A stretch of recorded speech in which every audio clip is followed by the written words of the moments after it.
1월 22일 금요일 한경수의 뉴스 브리핑 시작하겠습니다. 참 뉴스 브리핑하고 중간에 방송 조금 하다 보면 하루가 정신없이 가고 한 주가 정신없이 가고 한 달이 정신없이 갑니다. 이제 뉴스 브리핑을 시작한 지도 8개월째인데요. 그간에 한 290만 명 정도가 보셨습니다. 앞으로도 책임감을 가지고 열심히 성실한 방송, 일반 언론에서 하지 않는 분명한 논조를 가지고 있는 방송, 국민들에게 진실을 알려줄 수 있는 방송이 되도록 더 열심히 일하겠습니다. 저도 사실 새벽부터 저녁까지 굉장히 바쁘게 노력하고 있습니다.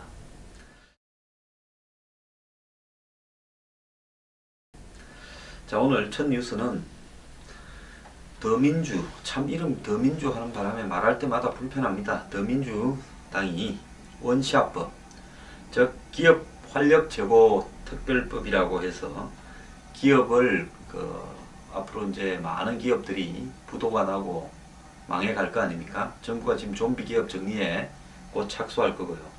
이럴 때 이 구조조정 대상이 되어 있는 기업들을 지원하고 조속히 인수합병하는 이 부분에 관한 법률입니다. 그래서 더민주당이 기존의 입장을 바꾸고 이 원시합법에 대해서 10대 대기업, 그러니까 재벌 기업들도 포함시키기로 하는데 이 동의를 했답니다. 그리고 북한 인권법도 의견이 접근했다고 그러네요. 자, 안철수 국민의당에서 이 부분을 동의를 할 것처럼 입장이 바뀌니까 더민주당도 입장을 바꾸는 것 같습니다. 그러면 지금까지 그 오랜 기간 동안에 법안 심의를 하는 과정에서 도대체 무엇이 옳고 그르고 이 법이 과연 재벌들을 지원하는 것이냐 특혜냐 이렇게 논란을 벌였지 않습니까? 그러면서 재벌이 크게 특혜를 입는 게 없다 이렇게 이야기를 합니다. 지금까지 재벌에게 특혜를 줘서 재벌이 문어발식으로 인수합병을 많이 하게 하는데 도와주는 법이다 해서 반대하지 않았습니까? 근데 법 내용이 갑자기 바뀐 것도 아닌데 더민주 입장이 바뀌면서 재벌이 크게 특혜를 입는 것도 없다라고 하는 것은 그럼 지금까지 법을 검토한 겁니까? 안 한 겁니까? 저는 더민주당이 입장을 바꾸어서 이 법을 찬성하기로 한 부분에 대해서 높게 평가하고 잘한 결정이라고 봅니다.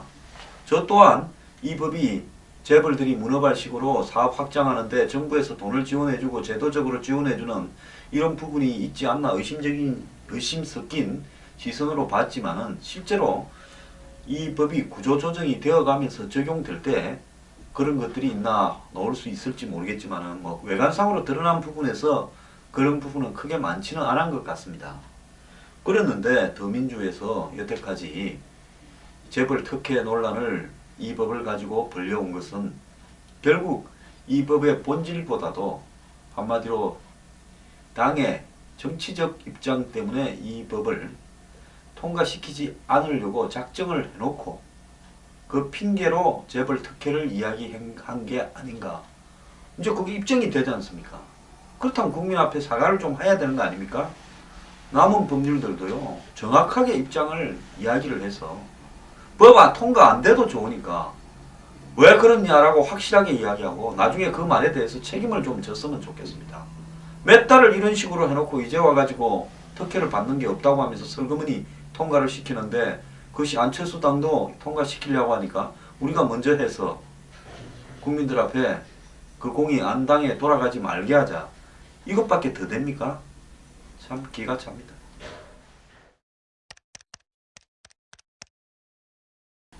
새누리당이요 국회 선진화법을 개정하기 위해서 애를 쓰고 있습니다. 자, 그래서 다소 꼼수라는 비판을 받으면서도 일부러 자신들이 낸 개정안을 국회 운영위원회에서 폐기를 시키고 이 30인 이상이 의원이 본회의에 부의 요청을 하게 되고 또 그리고 20인 이상이 연서로 의사일정 변경을 요청하게 하고 그리고 의사일정 변경 여부에 대해서 표결 처리를 하게 되면 그 표결 처리는 과반수 출석과 과반수 찬성입니다. 선진화법 개정안이 의장 직권 상정 없이도 사실상 저절로 상정이 되게 되어 있습니다. 이것이 이 국회법 77조에 있는 절차입니다. 그래서 의사일정을 변경해서 상정시키고 그 상정된 법안을 과반수 출석, 과반수 이상의 찬성으로 통과시키면 국회 선진화법이 개정되는 그런 절차를 나름대로 국회법을 검토해서 확인을 했습니다. 그래서 굳이 정의화 의장이 나는 직권 상정 안 하겠다라고 버텨도 국회 선진화법을 개정할 수 있는 합법적인 방법을 찾았습니다. 자, 의장 직권 상정 없이 새누리당 단독으로 과반수 이상의 의원을 보유하고 있기 때문에 충분히 처리할 수 있습니다. 새누리당은 물론 이렇게 하겠다라는 내용을 부인하고 있습니다. 현재는. 하지만은 그것은 야당과 이런 부분에 대해서 1차적으로 합의를 시도해보고 2차적으로는 의장이 그래도 직권 상정하는 노력도 한번 보이는가 지켜보고 제일 마지막에는 법이 허용하는 어떤 상식적인 절차에 의해서 이 법을 통과시키겠다. 이런 입장입니다. 그래서 못하는 게 아니라요. 정의화 의장이 직권 상정 안 해도 이 법을 통과시킬 수 있습니다. 그런데 그 전에 일단 국민들 앞에 이 법을 합법적인 절차, 합의를 통해서 하려는 모양새를 갖추고 있는 겁니다. 그렇기 때문에 정의화 의장이 이 법을 가지고 이렇게 틀어막고 있는 부분은 저는 본인의 존재감 과시 입장 외에는 아무것도 없다고 봅니다. 이분은 새누리당에서 육선까지도 하고도 이후에 퇴임 이후에 또 다른 정치적 의욕을 가지고 있는 것 같습니다. 그렇기 때문에 본인은 전례가 없다 어쩐다 하지만은 이렇게 끝까지 이 법을 가지고 애를 먹이고 있는 것 같습니다. 뭐 5분의 3 이상, 60% 이상 되어야 모든 법안들을 처리할 수 있다. 자, 이 법을 이렇게 두는 것은요. 민주주의적 기본 절차인 다수결의 원칙을 갖다가 위배하는 유연적인 상황을 지속시키고자 하는 것이고 사실상 야당이 의석이 얼마가 되든 관계없이 뭐 야당이 5분의 3 이하라 되지는 않을 거 아닙니까? 대체로요. 야당이 결재권을 가지고 있는 그러면서 어떤 법률 통과에 이런저런 조건을 갖다가 붙이고 그래서 그 조건을 받아들이면 통과시켜 주겠다고 기브 앤드 테이크 식으로 국회를 운영하는 이런 대행적인 상황을 연출하게 하는 그런 법입니다. 그렇기 때문에 이 법은요 한마디로 국정 운영을 방해하고 국회를 그야말로 서로 간에 이 브로카들 게임 같은 야바이 장소로 만들고 있습니다. 그렇기 때문에 이 법은 당연히 폐기돼야 되고요. 이 법을 만들 때 이 법안 통과를 주도했던 새누리당은 이 부분에 대해서 명확하게 그 당시 상황을 가지고 핑계를 댈 게 아니라 국민 앞에 사과를 하고요.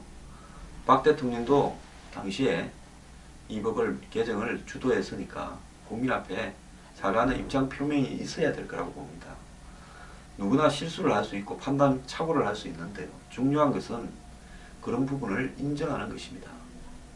자, 이렇게 될 줄 모르고 당시에 그렇게 결정을 했는지 참 조금 이해가 가지 않는 측면이 있지만 기왕에 개정하겠다고 나섰으면 왜 개정을 할 수밖에 없고 그때는 무슨 생각을 했는가에 대해서 명확하게 사과하고 가는 것이 원칙이고 그래야만이 이런 실수가 두 번 반복되지 않을 것이라 생각합니다.